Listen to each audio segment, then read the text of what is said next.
keyakinan lempengkeun ka Gusti Allah. Pokos jelema dari akad jadi waliullah udang ti peuting teh dibere daek bae jeung dibere berani bae sanajan aya nu paeh ti sisi ti gigir teh henteu kagentaran ku ayana pocong-pocong, henteu gentar ku ayana kuntilanak, teu gentar ku ayana garong-garong. Iya atunya namanya na aing mah aing deuk ka Allah. Sugan dibere keder cangcet henteu udang mandi wudu Allahu akbar. Dibere daek deui maca sholawat teh eta, dibere daek bae deui zikir. Nang saha eta lamun lain kayakinan. Jalamun dipaksakeun mah tuh gering.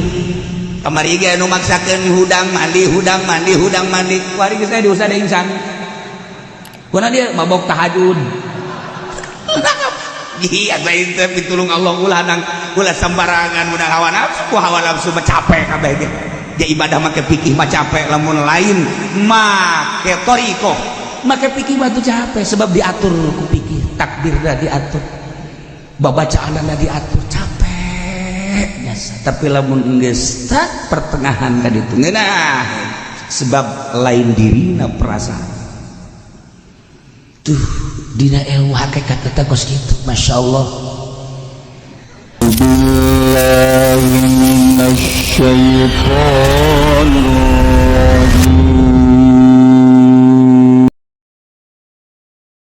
Kangjeng Nabi teh nuju kulem di patempatan anu biasa di tempatan di badar harita kemah saaya-aya. Tapi antara sare jeung teu sare Kangjeng Nabi teh dibere ningali ku Gusti Allah. Masyaallah karim. Iyalah mukjizat. Ditinggalikeun ku Gusti Allah Quraisy, kupar-kupar Quraisy ka Kangjeng Nabi dina setengah sare Kangjeng Nabi teh geuninganan ku Gusti Allah ditinggalikeunana teh qalilan saeutik sabanding jeung kaayaan mukminin bahkan leuwih saeutik. Kangjeng Nabi gugat teh masyaallah senyum-senyum jeung seri-seri langsung ngagerokeun para sahabat. Sahabat teh surti lantaran Kangjeng di mana kos kitu teh ya berita ilahi. Langsung caralik sadayana sahabat Kangjeng Nabi ngadeg di payunanana di hareupeun para sahabat nyaritakeun bieu mah Gusti Allah ningalikeun kasim kuring. Aya naon Gusti Rasul? Gusti Allah teh ningalikeun kaayaan kaum Quraisy pimpinan Abu Jahal nu deuk perang jeung urang teh korenganan qalilan saeutik sabanding jeung urang. Geus atuh ai kitu mah ulah sieun urang sapira 200-300 lawan.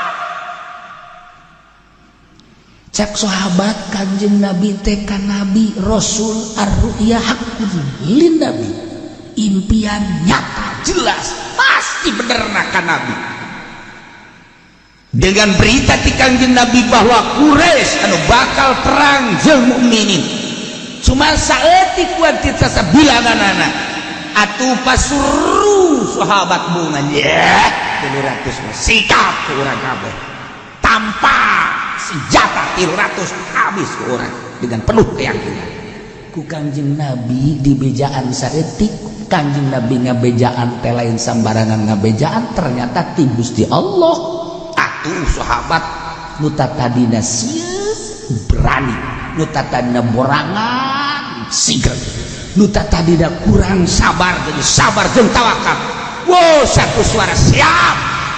Masya Allah. Nang saha eta kos kitu lamun lain Allah.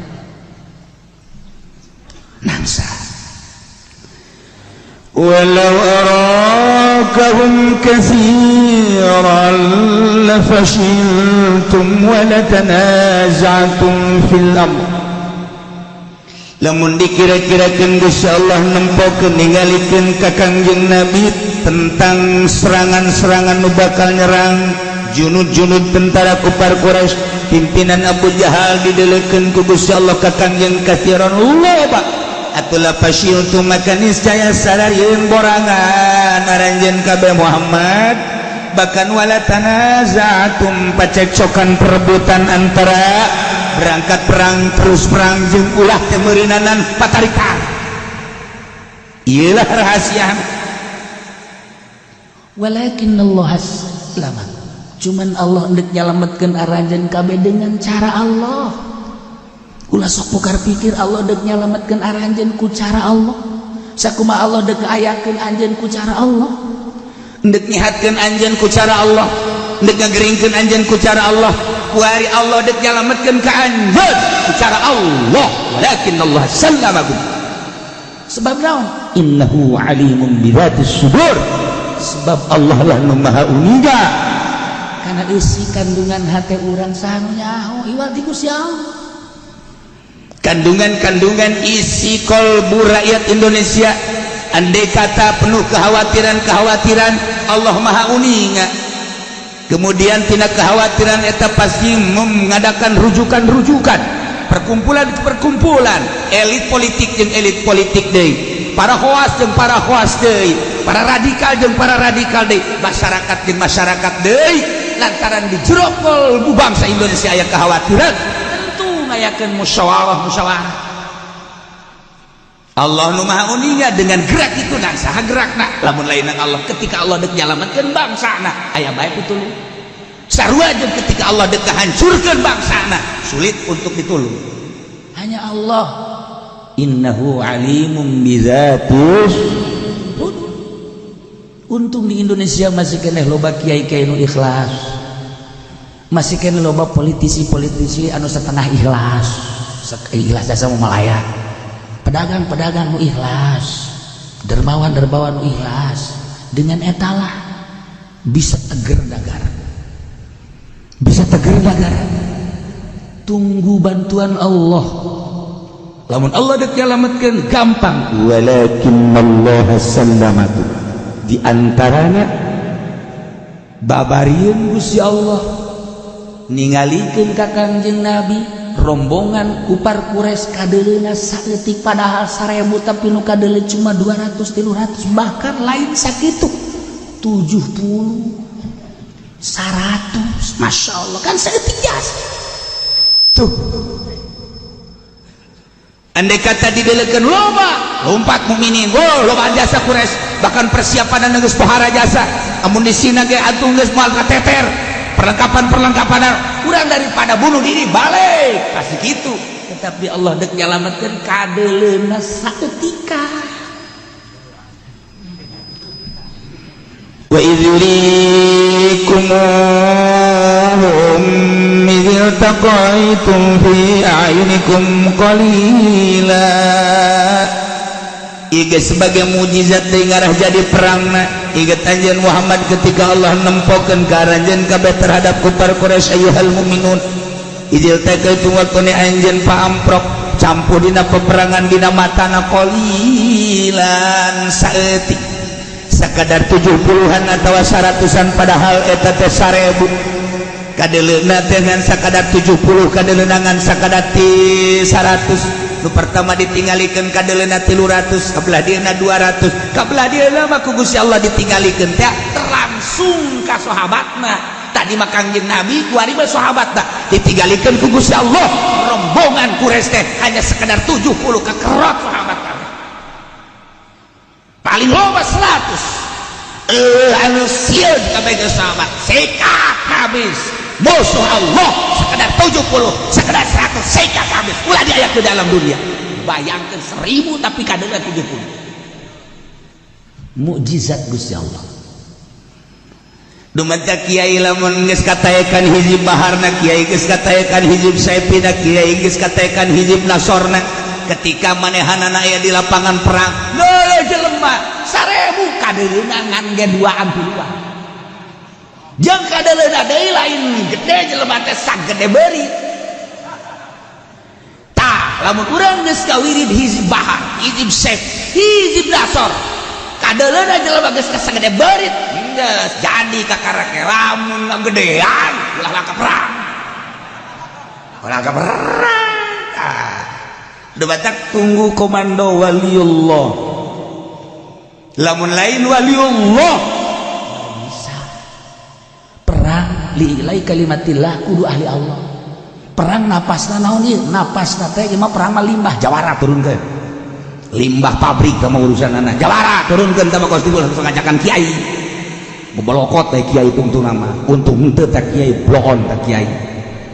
Urusan limbah. Urusannya perpolitikan hanya pergeseran kursi ulah diajak kiai Khoas mah geus nyana bae teh urusanana sedih tikem dirinya sedih bacok politik maksudna hayo geus sedih tempas dan lain sebagainya ieu cabut ieu asupkeun nyana teh mah. Tapi ketika napas agama kiai kudu ketika liilai kalimatillah kudu kiai ngan kiaina ulah kiai si eta. Atuh ai kudu untuk bahasa karung 2 karung teu beres atuh mangkos kitu. Kiai anu daek berkorban, anu mung dibeli karak, anu nyana dibere ilham ku Gusti Allah. Tuturkeun ulah sieun. Ulah sieun teh bagus kitu mah. Zaman perang urang 45 melawan musuh Allah. Melawan Belanda. Lain saeutik dongeng Kiai Jawa Timur, Jawa Tengah, Jawa Barat, Tasikmalaya termasuk Tangerang anu masyarakat ditampung di imah kemudian kiai nama cicing bae kita arasup ka meja masyarakat ieu di dieu sasuka mantri asup ka dieu ka imah Abah Haji teh ieu imah teh aya meja naon Belanda nyeret asup ka dieu ka kolong meja sagede kolong meja ku sadesa coba pikir ku otak nyana ge di jero di kolong meja ngarobrol bae kira dia we teu sadar kana bahwa nyana di kolong meja tolol teh coba atuh biasa aya asup ka kolong nyumput mana nyumput di dinya ayo nyumput nah sadesa nyumput kabeh ka dinya ka orok-orok tinggal Abah aja deh ngobrol jeung Belanda aya masyarakat di sini atuh bagaimana kelihatannya sama bos tadi pada masuk sini nggak ada, coba lihat semua di duluan gue jalan ke kamar pada kemana itu ya Belanda konyong Belanda ketelian kami keluar deh terus beres keluar dulu nggak buru dulu imah terbaik sadar tak teka hati gue ay Allah dek jalabat ke batu babari bae Masya Allah Karim nah iyalah ulah Kangjeng Rasul luhur teh ingat utama ulah zaman para aulia Allah di zaman Abu Hasan Asyadzili di zaman Imam Mursi di zaman Ibnu Athaillah di zaman Syabdul Qadir Al-Jailani atawa wali sanga Syekh Maulana Hasanuddin ketika memberantas Inggris emang ku manusia nurunkeun angin ti Gunung Karang nurunkeun krikil ti Gunung Karang ketika satu utusan dekat Demak dihalangan ku tentara Inggris utusan Syekh Maulana Hasanuddin dihalangan ku tentara Inggris sedangkan ieu kan urgen kudu datang ke Demak nah di dieu Syekh Maulana Hasanuddin nyambat angin jeung krikil ti Gunung Karang tara teu puguh teu karuh anu datang nama seorang wali datang sorangan kadinya kunaon si golepak tentara Inggris moal kaharti ku ieu lamun Allah dek nyalamet mentak pasrahkeun ka Gusti Allah ulah sok ngandalkeun ijazah santri aduh teu naon datang ka imah kuari magahan ngaji mobil boga imahna agreg anu sakola babarengan jeung nyana kun jari karyawan ngaletakan sepatu bos pikir kotak di dunia keneh ye di dieu sia seuri-seuri balik basa rakola deui maksudna lain basa kolot kayakinanana lempengkeun ka Gusti Allah teh didelekeun ku Gusti Allah langsung ke sahabat tadi kan ka Kanjeng Nabi tadi mah walau arakahum mun Allah ningalikeun ka anjeun Muhammad ieu mah wa idzurikumuhum inget Muhammad ketika Allah nempokeun ka anjeun kabeh para sahabat ditempokeun ka para kafir Quraisy ternyata kadeleuna saeutik sakadar 70 sakadar 100 wahum alpun padahal mah 1000 nu manta ku Gusti Allah ditinggalikeun saeutik teh lituqaddimu alaihi supaya maju berangkat perang ulah sieun haju ku Gusti Allah teh deui dimodelkeun abeh jadi perang wa yuqallilukum fi a'yunihim ngadadak di Gusti Allah mere saeutik dedeuleun ka para mukminin di mata-mata para kafir Quraisy kufar Quraisy ge neuleuh ka para mukminin teh saeutik deui kan lamun mukminin deuleuh kufar Quraisy saeutik kufar Quraisy deuleuh mukminin saeutik atuh can jadi eta perang emang nu dimaksudna ge deuk dijadikeun ieu ku Gusti Allah perang teh ieu teh meme campu perang kadeuleuna saeutik maksudna supaya berperang liyaqdiyallahu amran kana maf'ula Allah deuk ngalaksanakeun urusan mutu Allah deuk dipigawe yakni deuk diperangkeun mukminin jeung musyrikeun jeung kufar Quraisy nu dimaksud deuk dimenang nu dimaksud diperangkeun supaya kajahoan kaistimewaan mukminin saeutik bilanganna tapi menang dalam perang deuk embongkeun eta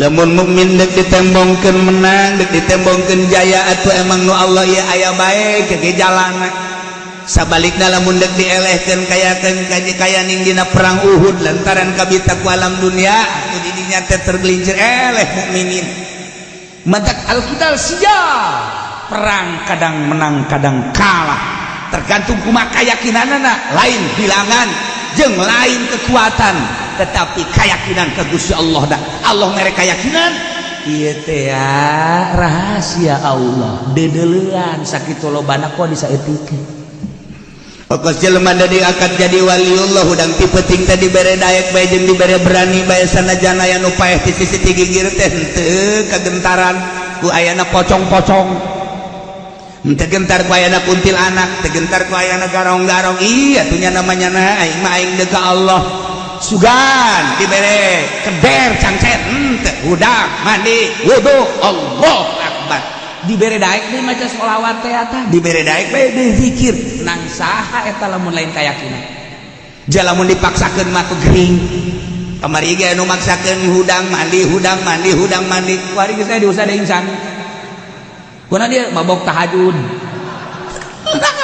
iya lain teh pitulung Allah ulah sembarangan mun hawa nafsu mah capek kabeh ge ya ibadah make fikih mah capek lamun lain make thariqah make fikih mah tuh capek sebab diatur ku fikih takbirna diatur babacaanna diatur capek biasa tapi lamun geus tak pertengahan ka ditu ngeunah sebab lain dirina perasaan tuh dina ilmu hakikat eta kos kitu masyaallah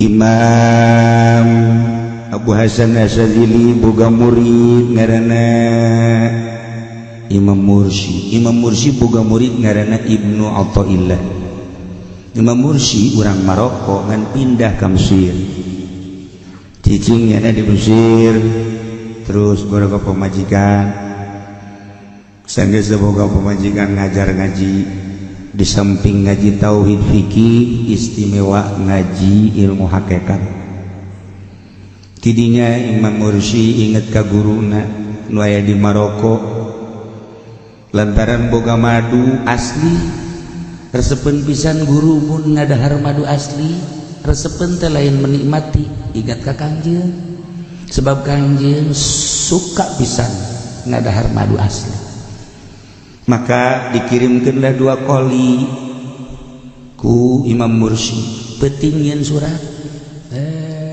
sebab dikirimkeunana teh lain endek melalui manusia lain endek melalui jin tapi langsung ka Gusti Allah dina suratna assalamualaikum warahmatullahi wabarakatuh assalamualaikum ya syaikhi terus di jerona bahwa kaula ngirim madu 2 kali lewat laut wassalam tilmizuk wassalam murid bere mursyid langsung dikalautkeun ditepak doang laut ieu pangadatangkeun ka nagara Maroko nya sehingga de awas ya mun teu datang diancam saku aing teu wali mah pas kitu sukeun ka laut Masya Allah ari Imam Mursi peuting teh kapan sok ngalayangnya nama ke tempat-tempat murid ka wali-wali hiber kakarak gedek hiber jol bae Syekh Abu Hasan Asadili hiber pakai jubah putih. Assalamualaikum. Kaget guru maneh ngirimkeun eta 2 koli madu melalui laut aing nyaho ngageter murid ceh aju maneh guarin dek hibran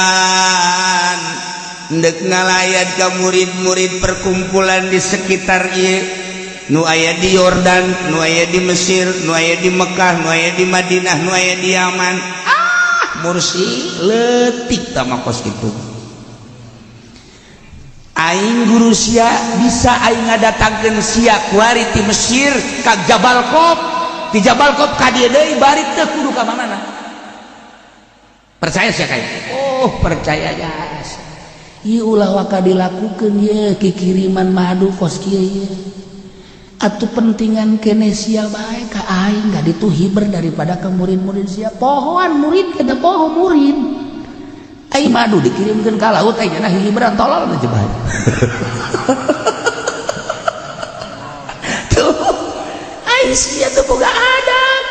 Sia bisa kitu teh kapan ilmu hakikat teh ti aing. Atuh kunaon dikirimkeun ka laut teh aing teu nyaho.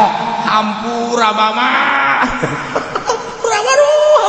Hampura nah sia yang didatangkeun ka Jabal Qop ti Jabal Qop ka dede teu kudu ingkah bisa ke bama bisa kos kitu kunaon lantaran surga Firdaus geus disanggakeun ka kaula murid-murid anu bakal asup ka surga Firdaus teh geus dipasrahkeun ku Gusti Allah tetapi kaula mah embung lantaran jak Kangjeng Nabi ge henteu kitu ngan kula mah teu leupas ti Kangjeng Nabi eueuh hiji perkara sacetik poho ka Kangjeng Nabi titik sakitu bae mantak nanaon ge selalu niru Kangjeng Nabi iyalah jelema anu niru ka Kangjeng Nabi pasti Kangjeng Nabi na dibere mujizat nu niru-niru ka Kangjeng Nabi nyiplak ka Kangjeng Nabi dibere karomah kajen kukumaha ulah ngabaikeun guru sih hamburat geus eta mah naon kadang-kadangna madu mangke dicokot ku kulang geus ulah ya dicokot teh mah ulah geus salama ti hulang murid mentah hampura geus beres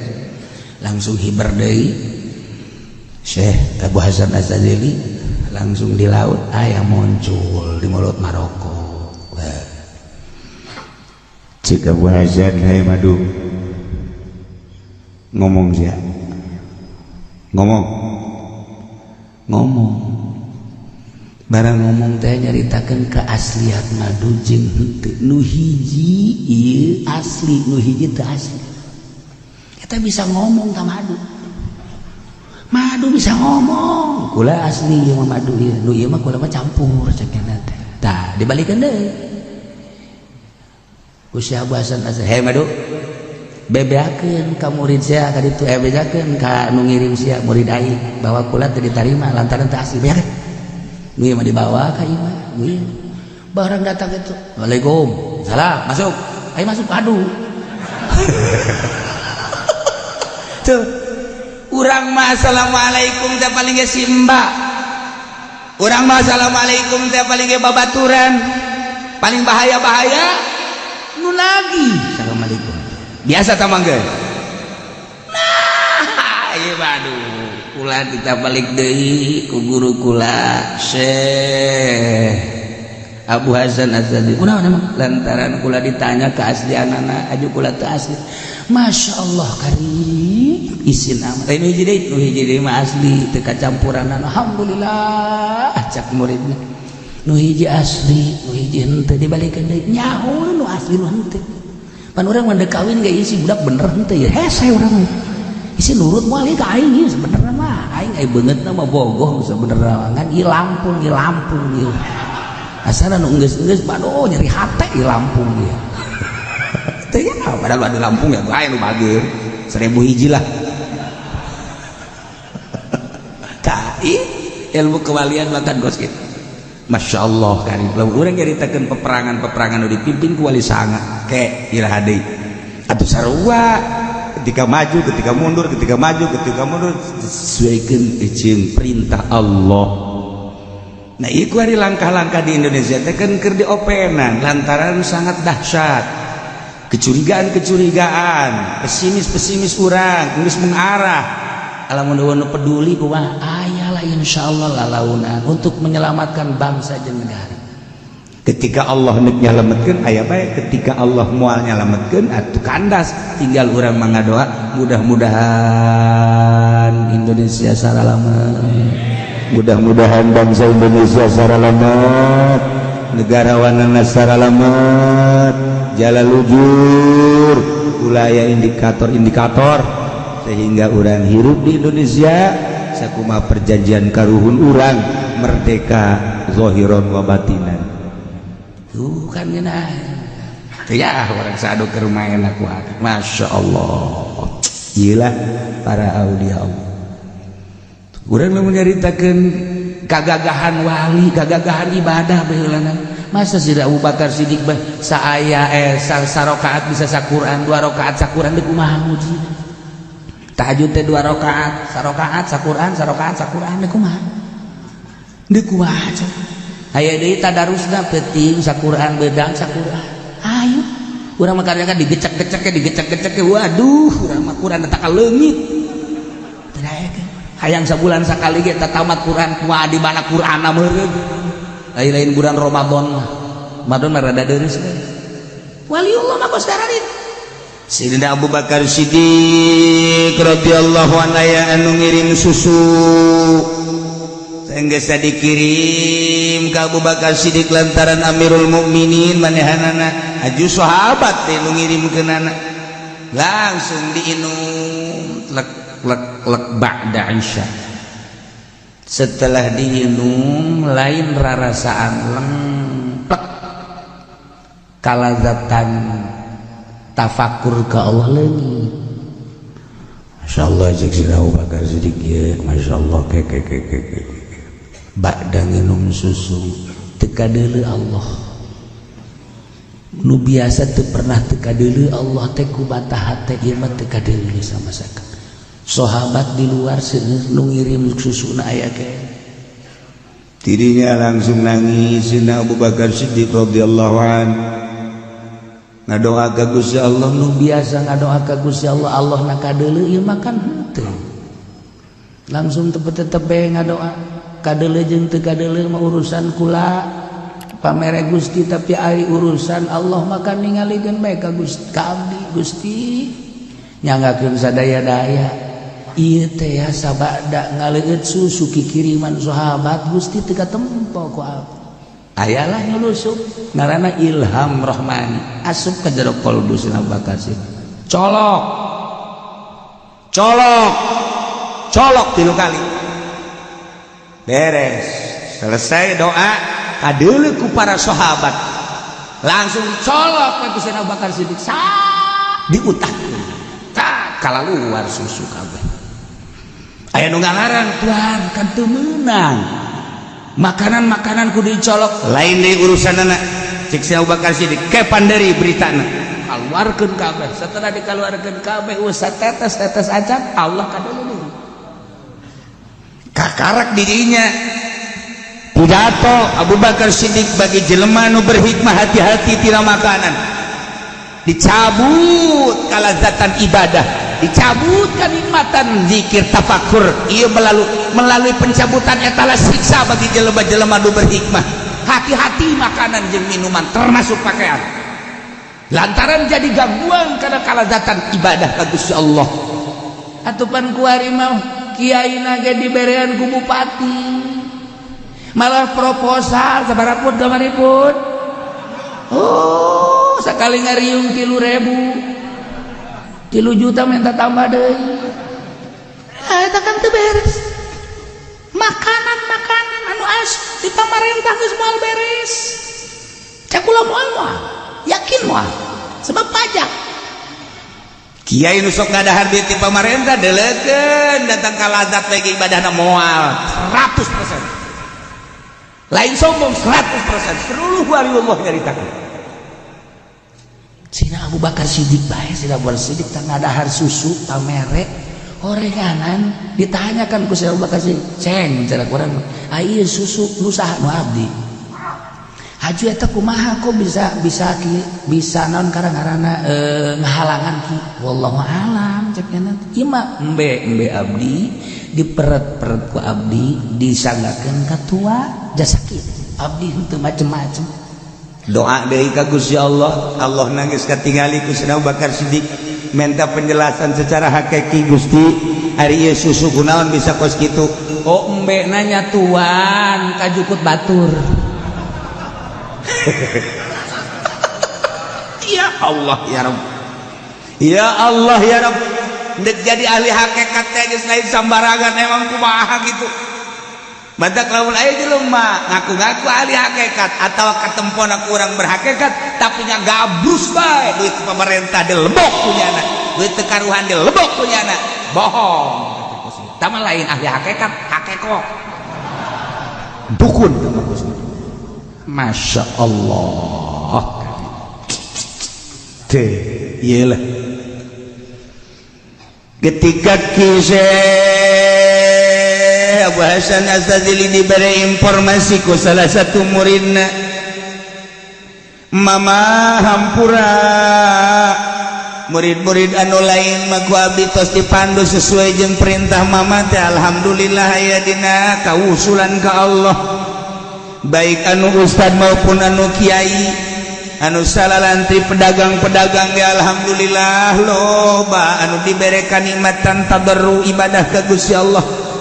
Tapi aya hiji kiai teu daek usul-usul ka Gusti nyangakeun sadaya-daya. Di mana? Tuh di Uzbekistan. Saha ngaranna? Fulan. Datang langsung ka ditu. Kabeneran nyanaker ayah di sawah. Assalamualaikum. Salam. Oh mak. Ayo maneh keur di dieu keur naon ieu maneh di dieu keur naon? Nyawa. Maksud nyawa naon? Apaan? Embe ge kudu diberenya tuan. Geus kula ieu telanget tangan kanan parantengangan jukut jang maraban embe. Urang mah pacar gitu bae, maksudna mah lain kitu. Sia mah kudu dijabarkeun we hese jeung bodoh mah. Maksudna leungeun katuh ieu jang dagang, jang usaha, neangan penghasilan, jang ngahirupan awak. Jadi awak teh dianggap embe. Leungeun kenca, leungeun kenca disembunjikeun untuk tadarruk ka Gusti Allah. Maksudna henteu dipake digawe, berarti bagi dua. Hakek asli nama bagi dua, berarti ieu teh jang 50% usaha, 50% ibadah. Aya tadu di leungeun maneh naon cek Imam Abu Hasan Asadili. Ieu hasil tani abdi bubuahan. Jang naon? Jang para pembe. Nyana maksudna jeung pamajikan jeung anak. Kuari lain urusan hasil-hasil kos itu gampang. Tapi maneh teh ieu teu daek usul ka Allah. Leuwih berat ka dunya, batan ka Allah. Tasbih mah dibabaw. Ceramah mah sapeuting tilu panggung. Oh, riungan mah geus pohara, ngaji mah pohara, tapi hate maneh ka dunya bae. Iya tuh kumaha sekian lamun teu ka dunya mah pan boga, tak kudu boga tanaga, kudu boga boga anak, boga pamajikan, bahkan boga incu kumaha. Guys, ngomong jeung nu kos kieu mah hararese. Sebab dalil ngabereleng bae. Dalilna ngabereleng bae, jang diri lah, jang pamajikan lah, jang anak lah. Nah, ya guys, ya bae. Balangkeun coba eta bubuahan, balangkeun. Balangkeun, set jadi orang. Orang. Karatna ulang. Cokot. Imbung sih ai tadi. Cokot. Eta teh bubuahan. Imbu jadi si besi nyantok. Sia. Ieu kiai-kiai kagegel orai kabeh. Kagegel orai tak kiai teh bentukna Avanza, bentukna Fortuner, bentukna naon deui kana? Pajero. Bentukna naon deui hayu ngomong sia.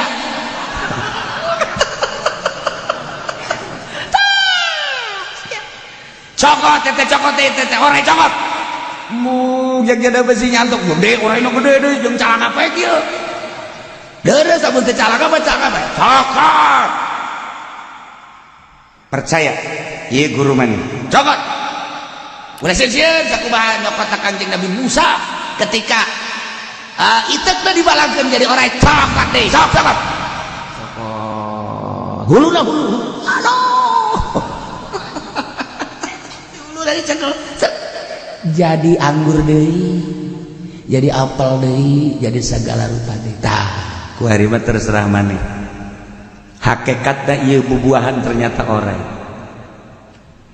maksudna kabeh kieu henteu tergantung kumaha jiwa-jiwa anu aya di batin aya nu dibalangkeun jadi orai dibalangkeun jadi buaya dibalangkeun jadi maung dibalangkeun jadi kadal dan lain-lain sebagainya ketika orang mencintai eta kos ya Allah ya Rabb abdi geus di ayeuna atuh teu hayang aya kos kitu mah lepaskeun dunia kumaha lamun dunia loba bae masalah tah pamere Allah aju hayang ngalepaskeun anak kumaha 4 perkara cek Abu Hasan Asadzili jelema bisa hebat teh nomor kahiji di negara lamun aya imamna imam adil mukmin nomor kaduana di mana aya walian nomor katilu di mana aya sidik nomor kaopat di mana aya pengusaha nu dermawan baik di negara maupun di organisasi maupun di kelompok lamun kumpul 4 bakal hebat agama keluarkan dunia maksud keluarkan dunia teh mama kumaha nu aya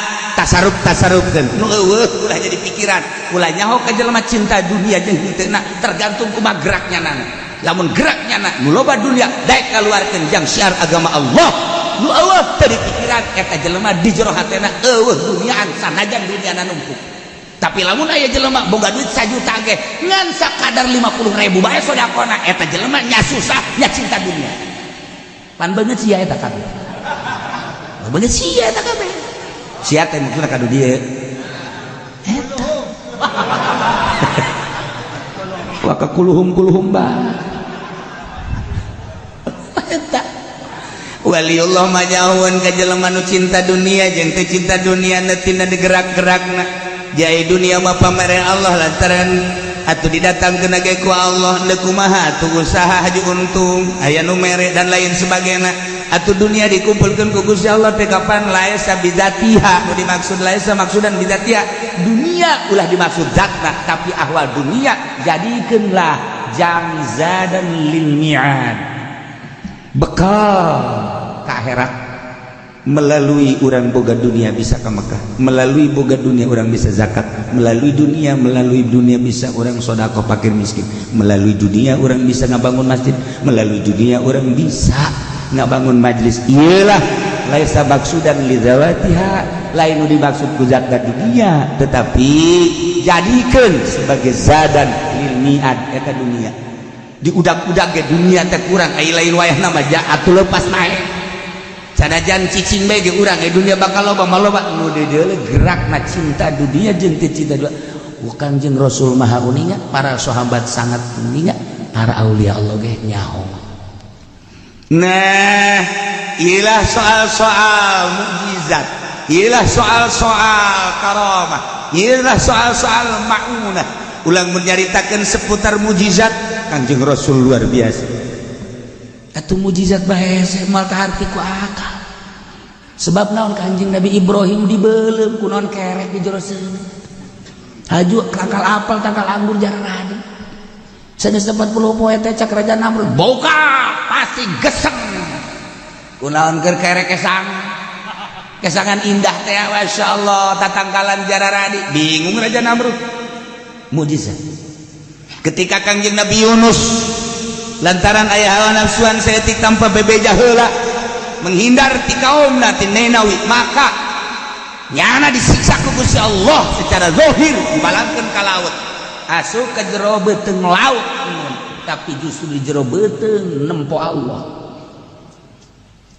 teu kaharti ku urang di dasar laut nempo Allah Kanjeng Nabi Musa titah munajat ka Gunung Tursina mun urang geus pernah jalan Mesir, Yordan bakal ketempo Gunung Tursina Masya Allah gersang anu luar biasa ketika Kangjeng Nabi Musa datang ikhlas nalai berangkat set maka lama jeung Gusti Allah kharra sa'iqa justru di gunung nempo Allah.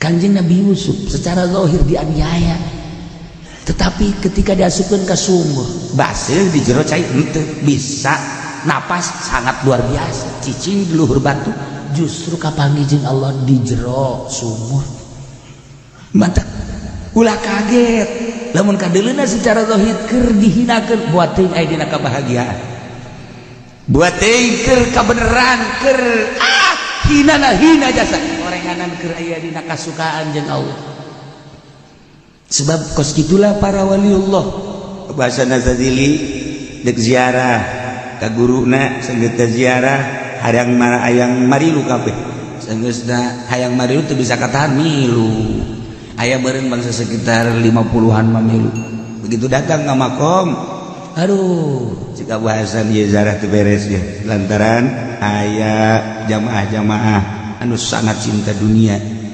Ayeuna bahasanya sadili nemu ka baju kabeh dibuka make ihram doang. Make baju ihram doang ketika make baju ihram kunaon murudul di gunung-gunung di mamanan sasalaman kabeh. Ribuan jelema bingung murid-muridna. Geus beres sasalaman lobaan para wali-wali Allah nyana karek make baju biasa deui. Kan ditanya, "Mama, kunaon sih make bubuka?" Lantaran mama ieu sebenarnya mah ngadidik marane. Maneh mah bu ibadah teh kudu make sorban lu bagus bae. Bu make baju kudu mahal bae. Samping lamun teu tamer teu jadi. Maneh mah pohara jasa. Kitu keneh kendaraan. Nah eta teh halang ka Allah mantap kudu dibuka. Ieu baju teh jadi penghalang. Nya maneh sebenarnya mah geus ketika make ihram maka langsung ka Gusti Allah. Datanglah para wali-wali Allah.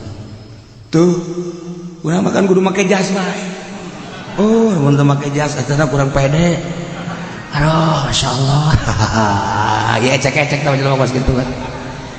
Masyaallah, dari makhluk kaya gadeuleun ku makhluk deui. Tah badak urang ihramna lepaskeun urusan dunia.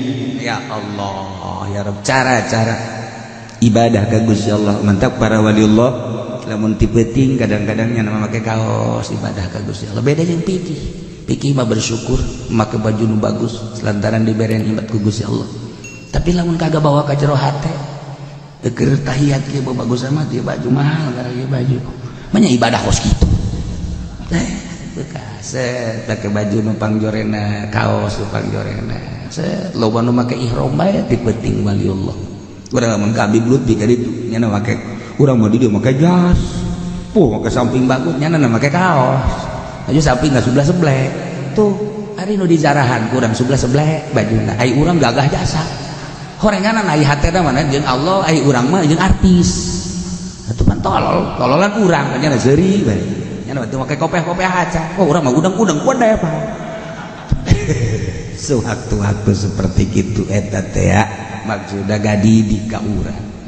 Nah perjalanan Kangjeng Rasul matu langsung dipantau ku Gusti Allah. Peperangan Badar katingalina saeutik ku Kangjeng Rasul teh bahkan katingali ku para sahabat saeutik bahkan para kufar Quraisy teh ningalina deui saeutik ka para mukminin akibatina titinggalian kedua belah pihak saeutik terjadilah peperangan itulah Gusti Allah dek jadikeun peperangan liyaqdiyallahu amran kana maf'ula memang dek dijadikeun ku Gusti Allah dek dipigawe ku Gusti Allah eta teh titinggalian memeder perang barang perang falammal tahama arahum iyyahum mithlaihin barang berperang beda kufar Quraisy ningali mukminin nu tadina saeutik ternyata 2 kali lipat nyana kadaleuna.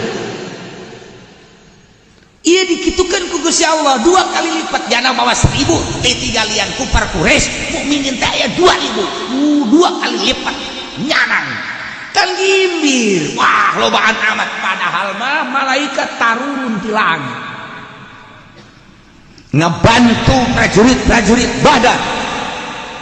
Atuh itu sahabatnya kaget kaget teh di luhur kuda saya ya atau lempang saya ya encan ge dibacokeun geus paeh teulah takara kieu doang pedang itu geus bae nya aku bae sih sahabat teh aing perang ki resep cek kana ieu atuh resep eta atuh pedang di kieu bae tadi kitu-kitukeun pedang teh asal detik kitukeun bae sageun bae pikeun bae hayang geura kapanggih jeung Kangjeng Nabi ieu sih kumaha lalakon cara cakos kitu tah ngan aya suara-suara di luar suara makhluk biasa isaha aya nu nempo sosok kitu kuda kitu ditumpakan ku jelema make jubah hejo aya nu nempo aya nu suarana doang kagetlah sahabat paraeh Quraisy termasuk Abu Jahal selesai bebeja ka Kangjeng geus surti maneh manggih keanehan kan mohon aya suara-suara kan mohon aya nu nempokan maka jaruban eta lah bantuan Allah malaikat diutus padahal mah teu kudu kitu Gusti Allah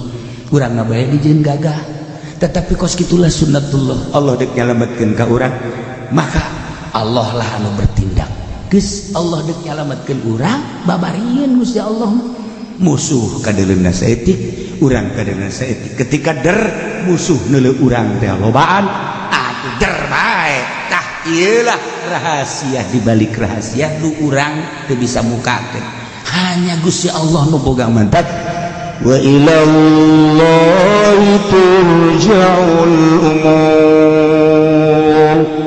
ka Gusti Allah hungkul dibalikeun sakabeh perkara tinggal urangna bae wari urang tata keyakinan urang ka Gusti Allah Subhanahu wa ta'ala mudah-mudahan urang diberi cinta jasa ka Gusti Allah cinta pisan ka Kangjeng Rasulullah Muhammad cinta jasa urang ka Khulafaur Rasyidin cinta urang ka para aulia-aulia Allah cinta urang ka para sholihin-sholihin sehingga urang di akhirat dihijikeun di bawah bendera Kangjeng Rasulullah babarengan jeung ahli Allah menuju surga Allah Subhanahu wa taala leuwih-leuwih urang cinta ka ahli Badar sebagai pejuang anu tidak pernah terlupakan di dunia sampai kiamat.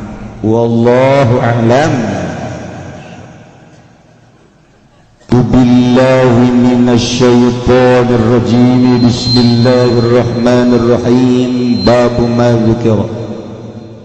Tawi ikilah iki kusuji babala tetep dalam mertalakeun barang kang den tuturya ma fi malahinir ruh dalam pirang-pirang peperangan negara Romawi wa tawaturiha lan tumpa-tumpane malahi matada'il umam ala ahli Islam ngajak ke pirang-pirang umat ingat sa ahli Islam fihi al hadits sabiq akhir al bab qablah ikut tetep dalam bab tawi hadis kang dingin dalam akhir bab qablahu dalam sadurungnya bab wafil hadis lan ikut tetep dalam hadis utawi anna Rasulullah satuhuna Kangjeng Rasulullah sallallahu alaihi wasallam qala kumajab Kangjeng Rasulullah satu salih hukum Rum besok bakal darame ing sira kabeh apa negara Rum ahli Rum sulhan aminan kalawan damai kang aman sumatagzuna antum kali-kali merangan sira kabeh antum tegese sira kabeh wa hum adaw le utawi ya Rum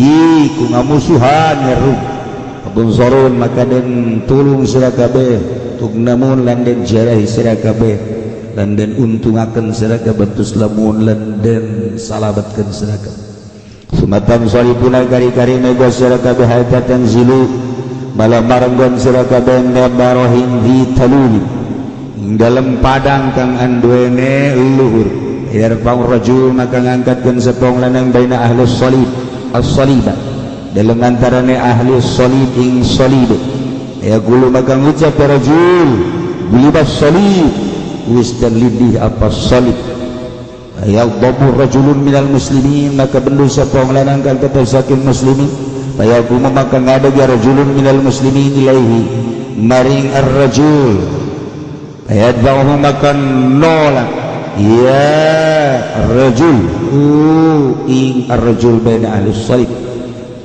fa inda zalika maka ing dalem nalikane mangkono yadfa'uhu yazurun perang apa ahli Rum paya camiuna lan kumpul ya Rum lil malamati kedua peperangan payatuna tahta samani laraya maka pada nekatar kaya Rum ing dalam asor-asor 80 bendera tahta kulli rayatin 12 alfan ikut tetepi dalam saban-saban asor-asor saban bendera utai 12.000 zada Abu Daud uhi sapa Imam Abu Daud tasurul muslimun ila aslihatihim lan bergerak merantak sapa muslimun kabeh maring pirang peperang muslimun payuk tatoluna maka den bunuh ya muslimun kabeh fikillahu ta'ala tilkal asabah bisyahada akan ngamuliakeun sapa Allah taala ing mangkono asabah kalawan syahadah fi riwayatin ukhra dan ikut diulang kanggo li Abi Daud wa ghairihi kada Imam Abu Daud dan Nabi Daud ani Nabi saking kanjeng Nabi sallallahu alaihi wasallam gola lan ucap kanjeng Nabi al malhamatul kubra afatul Konstantinia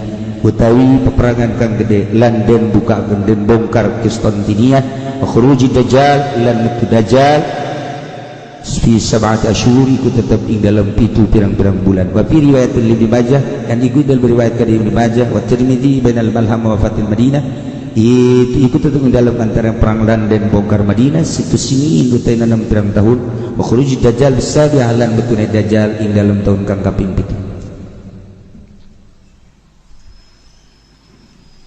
di awal bab jaritakeun tentang peperangan jeung tanda-tanda peperangan dilanjut ke urusan tentang kamonesan muslimin dalam perang kemudian terjadi kekalahan kejayaan Islam dicaritakeun ku Kangjeng Nabi khairul qurun qarni sumayalunahum kurun Kangjeng langsung informasi di Allah kurun sahabat masih dekat ka Kangjeng Rasul kurun tabi'in hanet jeung para sahabat atsbat tabi'in masih keneh luar biasa tidinya kabelah dina pacacokan setiap 100 tahun bakal muncul seorang pejuang bakal muncul seorang pelopor di Islam baik eta kelas internasional maupun nasional di tiap negara bakal aya la yazalu mati zahirina alal haq wali-wali Allah setiap satu abad bakal muncul baik di perpolitikan, di perekonomian, di perbudayaan, di berbagai ilmiah aya baik adapun lila jeung sakedeuna tergantung kumaha Gusti Allah muncul terus sampaikeun ka zaman Wali Songo setelah 500 tahun dunia dikuasai ku Islam perpolitikan jeung perekonomian budaya sangat menguasai di mana-mana duit anu berlaku adalah duit dinar duit dirham tetapi tidak sampai 1 abad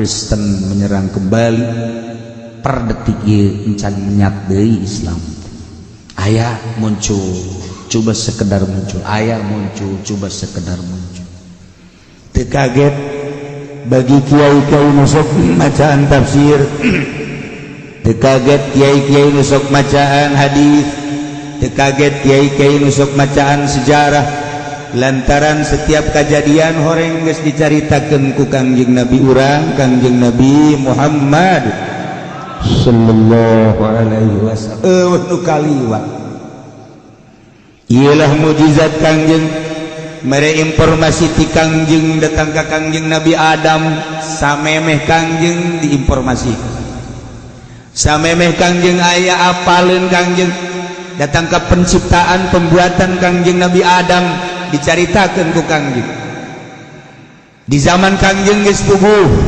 dicaritakeun sabada Kangjeng terus caritakeun bakal kejadian anu bakal kejadian Allah nu kaliwat datang ke kiamat bahkan alam barzakh ku Kangjeng Nabi dicaritakeun alam mahsyar timbangan jembatan Shiratal Mustaqim alam akhirat surga jeung neraka geus dicaritakeun ku Kangjeng Nabi tinggal saha nu dibere hidayah jeung henteu na nyanggakeun ka Gusti Allah informasi mah geus kumplit baca elektronik komo ayeuna mah HP jeung sajabat tergantung kumaha perlindungan Allah nyalametkeun ka diri masing-masing mudah-mudahan urang kabehan dilindungi disalametkeun sehingga urang mah beda jeung batur mah abrut-abrutan urang mah tetep pake filter sebab urang aya anu naungi ialah Gusti Allah subhanahu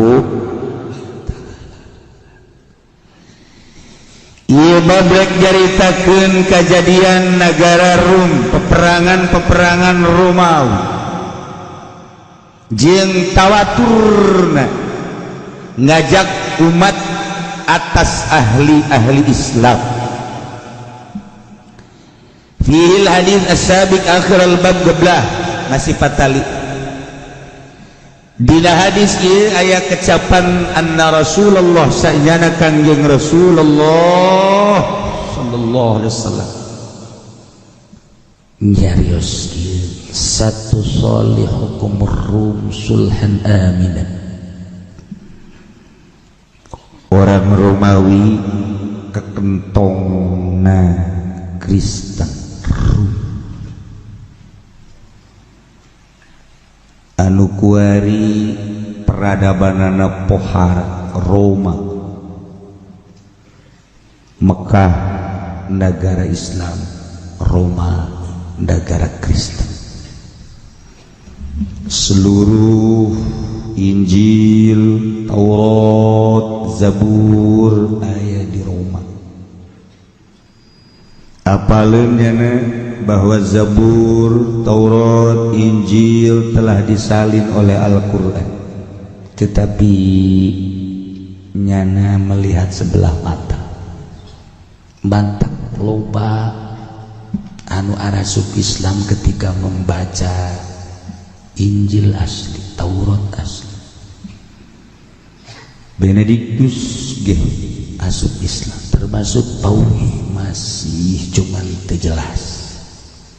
Nah, loba bisa Inggris, Jerman, Amerika, pembesar-pembesar Kristen arasup Islam. Tetapi terlepas tidak penganiayaan dan pembunuhan, kurang kumaha Lady Di, kurang kumaha termasuk Stephen, kurang kumaha Kit Stephen dan lain-lain sebagai arasup Islam. Dipersulit kehidupan anak seperti Muhammad Ali dibuat ke Parkinson.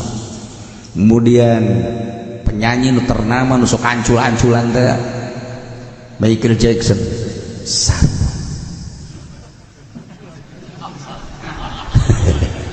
Ngejak sia. Tuh. Gitulah orang-orang kafir luar biasa, penganiayaan termasuk jelema-jelema nu meunang hidayah, tetapi hampir karuat kabeh. Hampir karuat kabeh. Kuari dipersulit mantan petinju kelas dunia Mike Tyson nyana berkomentar sangat dipersulit, kesalahan seetik tetapi besar hatinya lantaran nyana guguru torikohna di Muhammad Ali, nyana bertorikoh di Muhammad Ali Saziliyah. Muhammad Ali itu torikohna Saziliyah, mantak tadi dibahas Saziliyah tetap ulah elek Muhammad Ali dia ji Muhammad Ali menjadi wali mencara wali teh aman wallahu alam jauh nyaho kawalianana nu jelas mah lamun urang maca manaqibna pohara Muhammad Ali.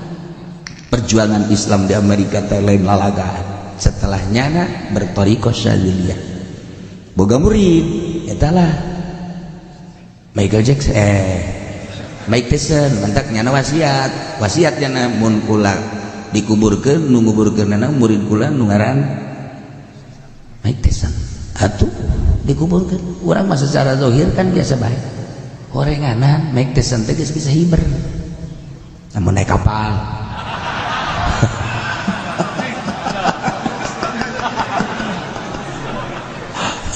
babari amat ka hiber teh Masya Allah. Terus pergolakan politik, pergolakan ekonomi, budaya, mual irin-irin terus baik di zaman enjing Nabi Adam. Terus mulai pertempuran antara putra jeung putra.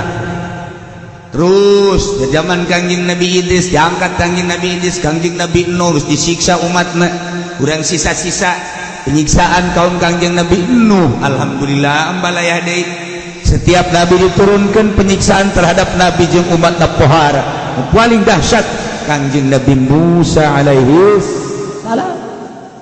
lanjut terus ke Kangjeng Nabi Isa alaihi salam, terus dilanjut ke kunjungan alam Kangjeng Nabi urang Kangjeng Nabi Muhammad sallallahu alaihi wasallam.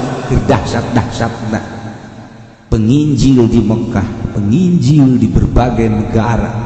Pertaurat jelas cerita teh Injil Taurat ahli kitab disebut dan campur tepuh arah di tengah-tengah carut marutna pembudayaan ideologi jeung sajabana lantaran anu berlaku hukum rimba saha kuat eta nu menang, saha gagah eta nu menang, rimba ngaran. Di tengah-tengah carut marut budaya ideologi ekonomi tepuh aturan muncullah Kangjeng Nabi urang Kangjeng Nabi Muhammad sallallahu alaihi wasallam. Bayangkeun ku urang Mekah anu sakitu panasna, adab anu sakitu pohara, sahaok anu gaplok, tapi Kangjeng muncul di dieu ulah akeh. Setiap Rasul dilahirkan seperti itu hampir. Ketika Kangjeng Nabi Musa alaihi salam lahir ke alam dunia dek ngalawan Fir'aun, justru dihirupeunana diais ku Fir'aun. Orok-orok sekitarna Mesir, Yordan, bunuh kabeh. Justru nu bakal ngelehkeun Fir'aun diais ku Fir'aun. Iyalah keistimewaan Gusti Allah nyieun seorang prajurit propor, seorang brilian ulah kaget diais, diasuh, batur dibunuh, justru nyana dihuapan. Kanjeng Nabi gitu, makna sorangan dan lain-lain sebagainya. Ih, tegerata. Ulah can cahaya Kanjeng Nabi lahir yatim. Urang mah kuari lu cenah kula mah kumaha doang. Ya budak baru-baru perang budak karena ditinggalkeun ku kolot pegang ke pantogeun kas lawang sia ku aing. Ye, gedul.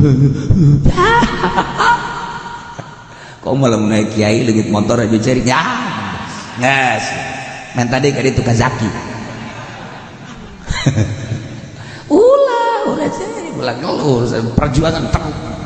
Engke loba nu ngahihileun kaji terus bae. Hayu satungtung can diusir mah ayo bae. Ngomong mah hampang. Satu hukum rum lantaran gerakan-gerakan Kangjeng Nabi pohar sehingga tumbang musyrikin kafirin kufar Yahudi di Madinah lari ke Israel, lari ke Roma, lari ke Eropa. Didinya nyana lain salari-lari nah orang membangun kekuatan. Kangjeng geus carita gulibatur rum bakal hancur ku dahsyatna kekuatan mukminin dipimpin ku para sahabat dilanjut ku para tabi'in. Kalah bakal ngerum terjadilah tidinya eleh lah Romawi gulibatur di adal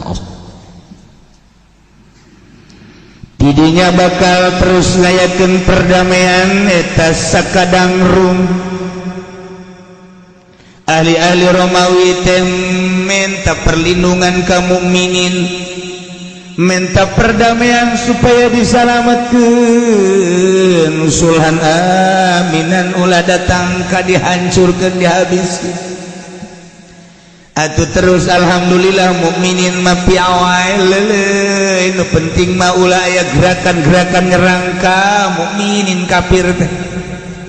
Tidinya terus humatag zuna antum bakal parang anjeun teh wa humadau ahli rum bakal ngamusuhan ka anjeun perang dahsyat kembali. Engke fatun saru maneh menang wa tugnamun untung dunia akhirat tuslamun disalamatkan. Selesai dunia dikuasai ku Islam zaman tabi'in. Nu muncul raja-raja ngan dua Kisra jeung kabeh di berbagai negara muncul laletik-laletik terpengaruh umatan soifuna tuluy maneh baralik kabeh dengan kemenangan. Mukminin terus ibadah ka Gusti Allah, perjuangan dilanjutkan terus. Ternyata orenganan orang Kristen mah, orang Yahudi mah terus baik nyana nyen akal-akalan kumaha kahayangna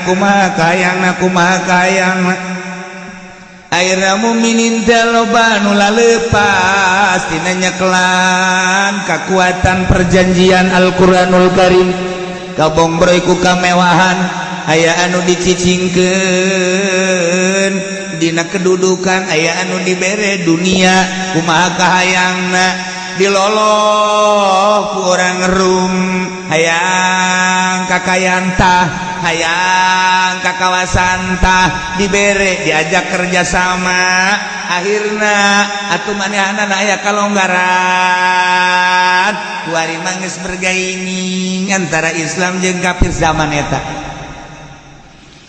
Aya bahasa saling menghargai jeung saling menghormati mata Kangjeng Nabi nyaritakeun setelah kemenangan hatta tanzilu maneh caricing bi marajin zitalul di tempat padang anu luhur dua arti luhur tempat luhur wawasan dibere kaluhuran pangkat dibere kaluhuran dunia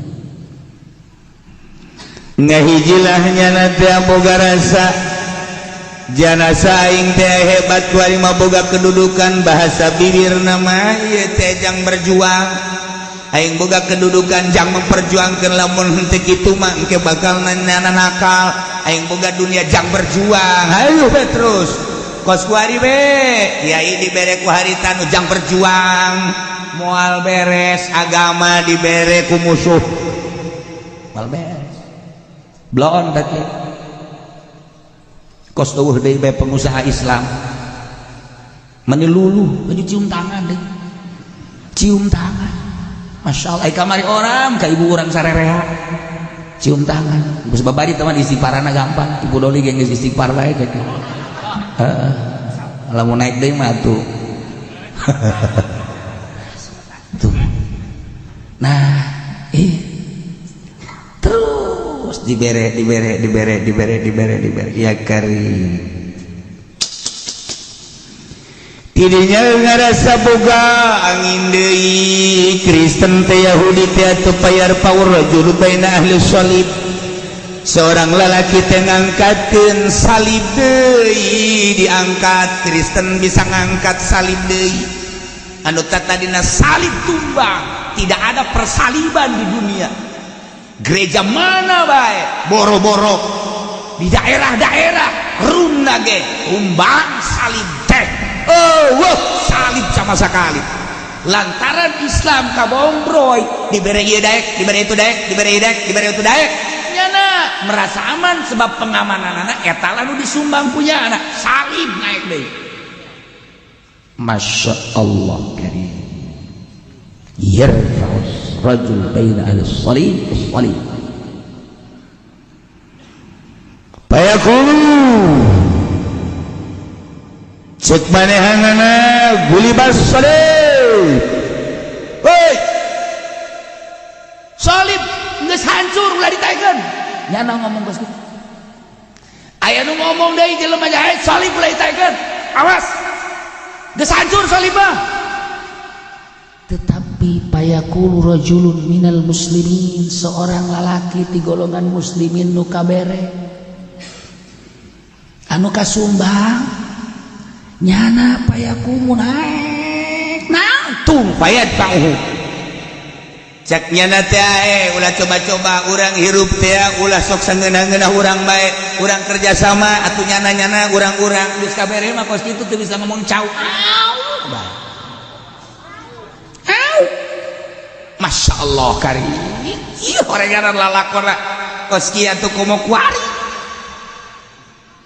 atuh komo kuahari jelema-jelema nu kabere teh tadi ngahalangan karena perjuangan Islam urang lamun seputar Indonesia kuari seputar Indonesia teh kuari urang muringkak bulu atuh untuk berjuang Islam menghalangan Islam nya nama hanya sakadar mere tah si eta bere tah organisasi eta bere tah pemimpin eta bere Islam dia muncul tah dengan ilai kalimatillah teu hayang negara teh negara Islam tapi atulah terlalu menghina terhadap Islam. Al-Quran dihina, Kanjeng Nabi dihina, urang sementara nyawa petunjuk di Allah dan di Kanjeng Nabi nu mere petunjuk dihina, Quran anu jadi paduan orang dihina, nyawa taruhanana.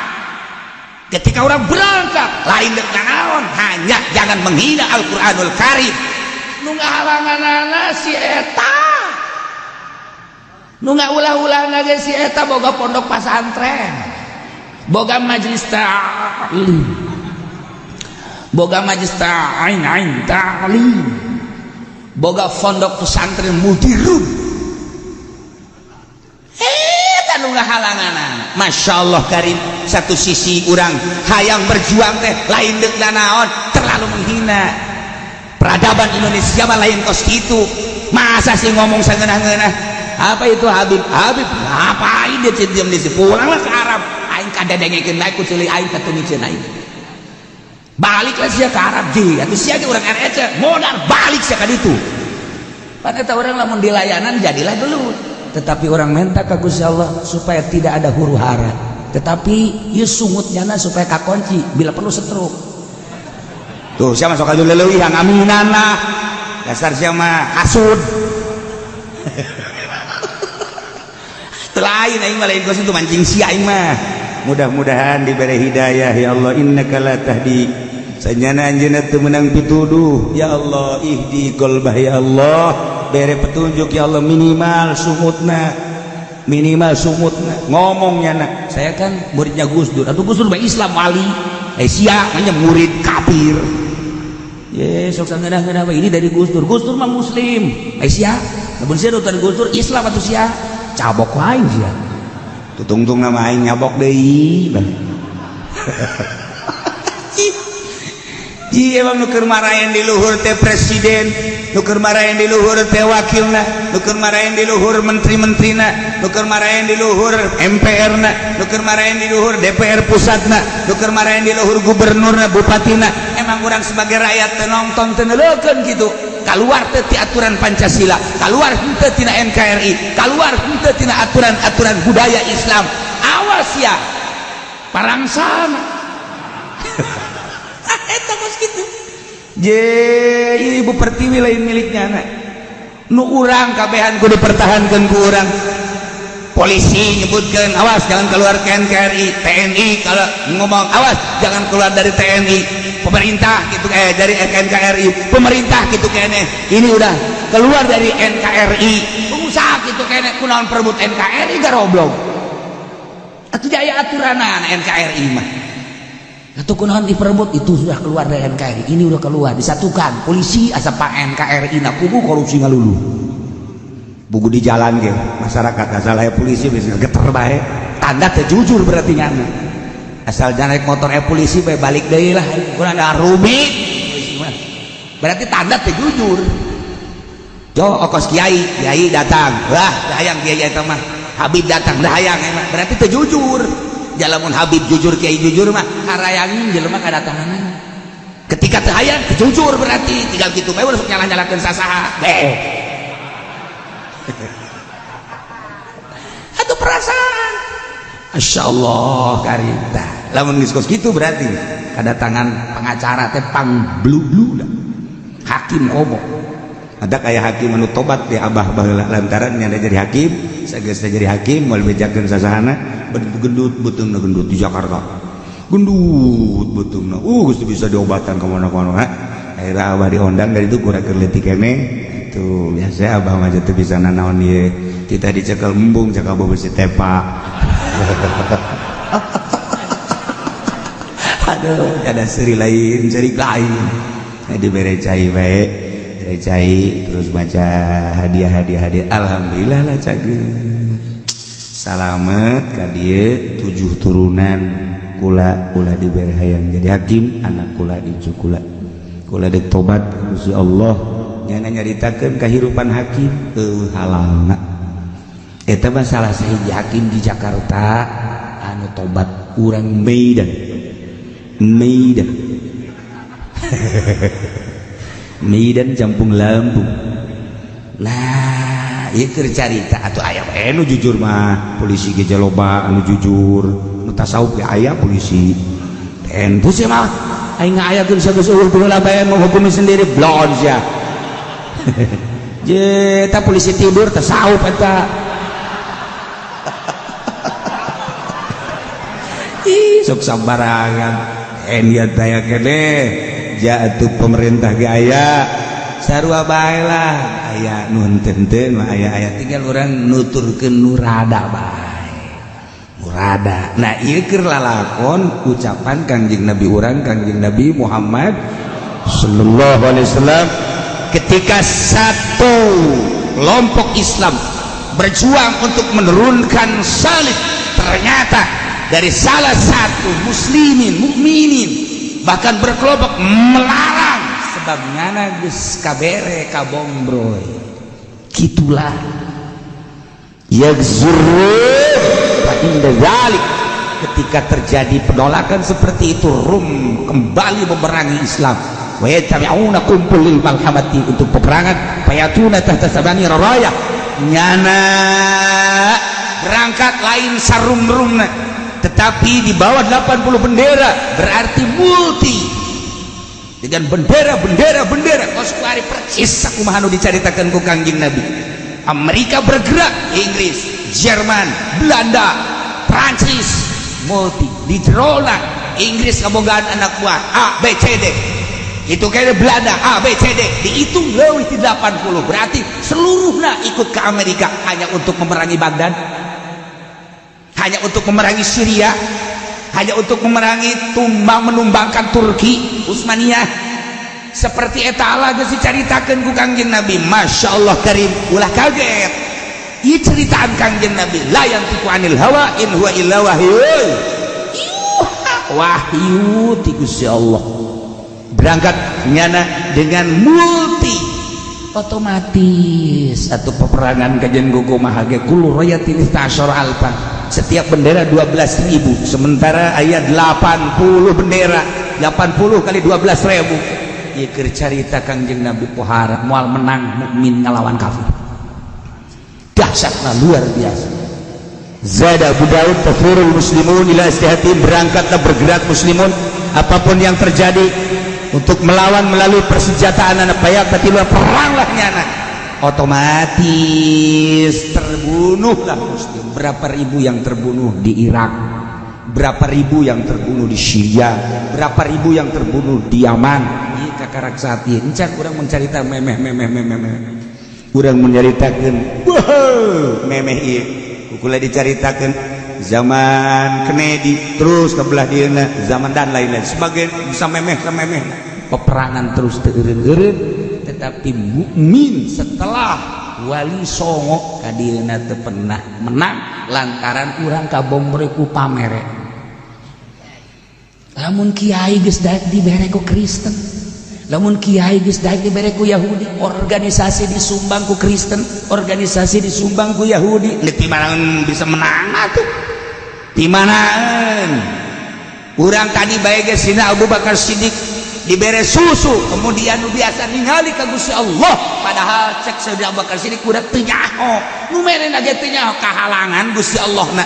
Lamun lain tabarruk ka Gusti Allah, menta penerangan secara hakiki, Allah bae mere beja tah embena horengan sakitu ge embena nu mapal. Kahalangan ka urang atuh komo urangna nu mapal. Ya imah lain embena deui imah urang nu mapal. Malah digebakeun ge teu daekeun nyingkir. Terakhir ini mah digebakeun heuy, dikawan ka pendopo heuy. Atuh dia aing di. Teu daekeun nyinggir heuy. Atuh kapan ka kiai si ka DPR. Geus, lain deui ieu mah zahiron.